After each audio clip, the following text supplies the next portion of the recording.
नमस्कार शेतकरी बंधूंनो, मित्रांनो. आज 3 एप्रिल 2026.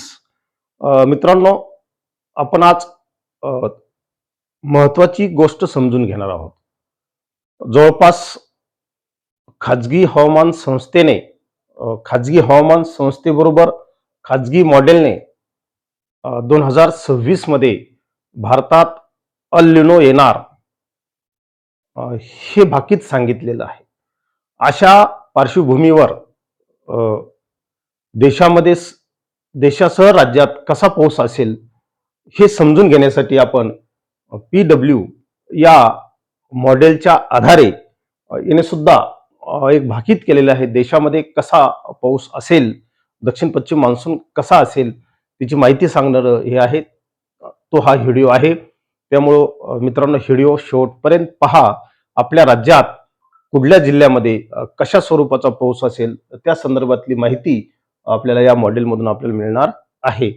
मित्रांनो, अद्याप भारतीय हवामान विभागाने याला कुठेही दुजोरा दिलेला नाही. मित्रांनो, हे PW या वेदर मॉडेलने हे भारतातल्या संभाव्य पावसाचं विश्लेषण केलेलं आहे.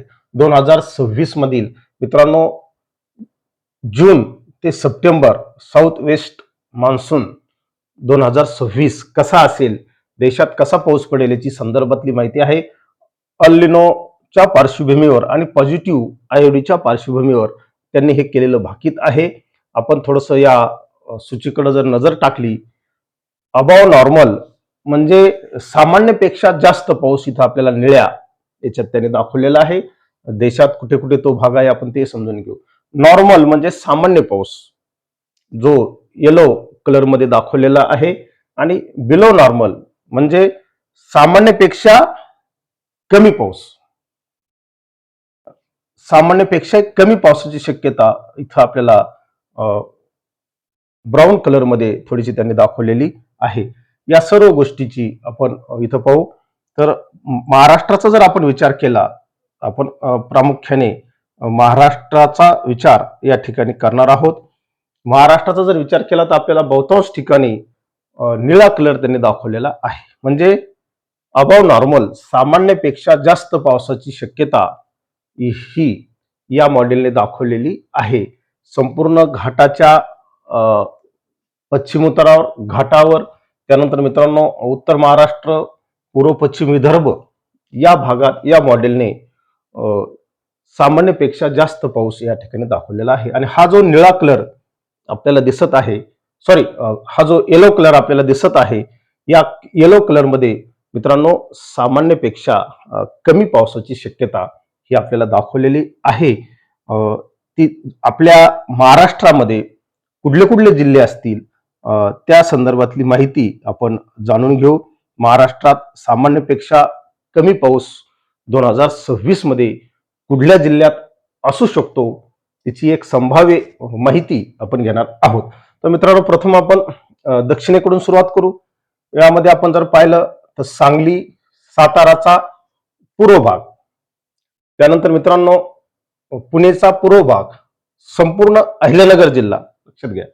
अहिल्यानगरचा जर घाटावरला भाग जर सोडला, अगदी अकोले वगैरे तालुका, तर तो भाग सोडता अहिल्यानगरचा संपूर्ण पूर्व विभाग, नाशिक पूर्व मित्रांनो, नांदगाव वगैरे, येवला हा सुद्धा त्यामध्ये आला. त्यानंतर या भागात कमी पावसाची शक्यता असते राहणार आहे 2026 मध्ये.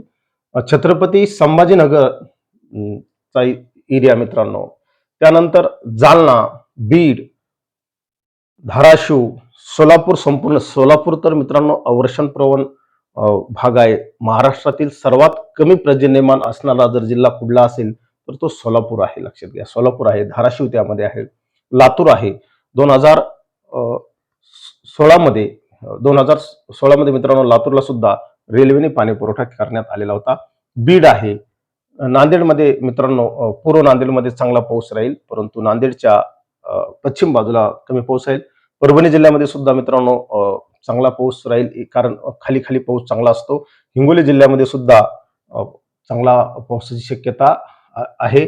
वाशिम जिल्ह्याच्या मित्रांनो पश्चिम भागात कमी पाऊस असेल, बुलढाणा जिल्ह्याला कमी पाऊस असेल, जळगावच्या दक्षिण भागात सुद्धा कमी पावसाची शक्यता राहील, अकोला कमी पावसाची शक्यता राहील, अमरावती पासून पूर्वेकडे मित्रांनो चांगला पाऊस 2026 मध्ये असेल.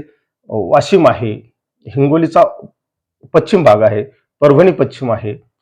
हे सर्व पाहता मित्रांनो या संपूर्ण गोल सर्कलमध्ये 2026 मध्ये सामान्यपेक्षा कमी पावसाची शक्यता आहे.